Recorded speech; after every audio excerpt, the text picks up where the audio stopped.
Do you find that your background in terms of having three distinctive cultural identities, do you find that has influenced your music in a specific way? Totally. I mean, I always write as a European. I mean, my musical vocabulary is very, I don't know, mid 19th century European. Um, those are the harmonies that I like. I grew up with Mozart and Beethoven and all them German guys, and Austrians. um, and then England was important in so far that on the continent people don't really know Elgar and Holst that well. So, being exposed to Benjamin Britten, even though he wrote a lot in Germany. So yes, absolutely. And then the whole rock and roll thing. The rock and roll thing was. And there the weird thing was that I really enjoyed what German bands were doing, like Neu and Kraftwerk and Can and Tangerine Dream and all those people who were, in a funny way, taking the idea of rock and roll and making it into something else and being really experimental with it. And I don't think you would have a Radiohead if you didn't have a Can at one point. And vice versa. I mean, it's like the blues. I mean, without the Rolling Stones and Eric Clapton, America would have less of a insight into its own music. Makes sense. Would you say that influenced you in terms of your timbral choices and synthesis, or? Well, who influenced? That's actually a really interesting question because actually nobody's ever asked me that, and people have asked me a lot of the same stuff. Who are the people that really influenced me? Obviously Kraftwerk, because I remember when we were, when Trevor Horn and I worked together, we used to go and sit there and put Man Machine on every morning in the studio and just listen to it and go, how did they do it? But I know how they did it. It's not that hard, but it was, they were they had a particular aesthetic choice, and I loved what Tomita did. I just thought I thought it was magic, and I thought it was magic that you could go that far away from trying to imitate. Synthesizers at first were just imitative devices, as opposed to something, and him working like an impressionist painter. Really, I thought was fantastic. It takes Switched on Bach to a whole other level. Yes, and why did I get into it? Like I think most other people, because somebody dragged and Switched on Bach, and I don't think there is a synthesist alive, or certainly of my generation, who can't tell you the same story. It's the same story. We heard that record, and we knew it was not just the future, but it was the future for us. Speaking of the future, and where do you see synthesis headed now? Do you have favorite plugins that you use? I understand you use the Zebra plugin on Batman. And Inception. In fact, I started. All right, this is because I still have a big Moog modular system, or Moog. I mean,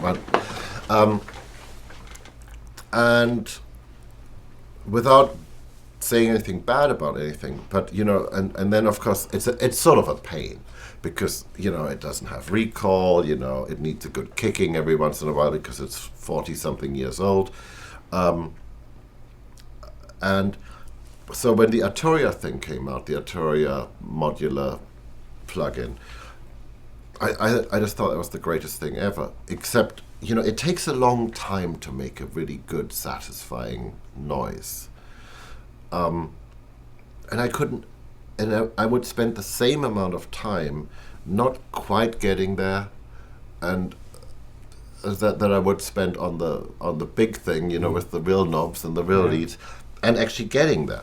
So I started to become really conscious of what I think is sort of the inherent quality of some of those systems. All that voodoo everybody talks about, and I don't think it's analog and digital. I think they're just some plugins that inherently have a quality of sound that ultimately, when you spend the amount of time actually crafting a sound, yeah, you're gonna it's got balls, and you're gonna be satisfied with the thing.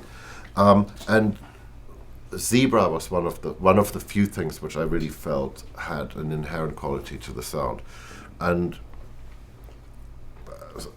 so the other thing, because there's so much stuff out there, I started limiting myself now and just trying to get really good at certain things. And really, just like a violinist will become very good at playing the violin, I wanted to get really good at playing, designing sounds on Zebra. And I actually had a lot of help, because I phoned Urs before we started on Dark Knight and said, Urs Heckman, who is the designer, and I said to Urs, look, this is really great, but I can either go and make sounds or I can write notes, and I think I have to write notes. So do you know anybody who can help me and just come over and be a programmer with me? And he sent over this guy, Howard Scarr, and I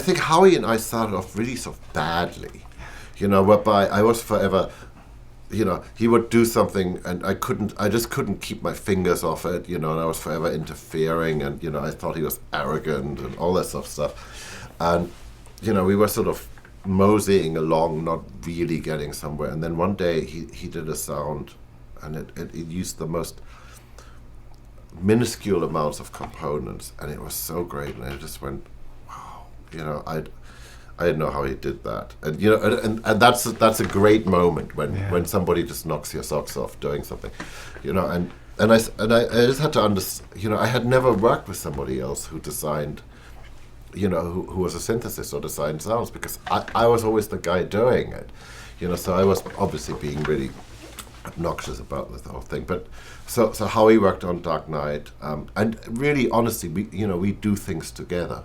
And we found a really good way of working together. He worked on Dark Knight, he worked on Da Vinci Code. And Inception, Inception really is an electronic score that has a little bit of orchestra in it.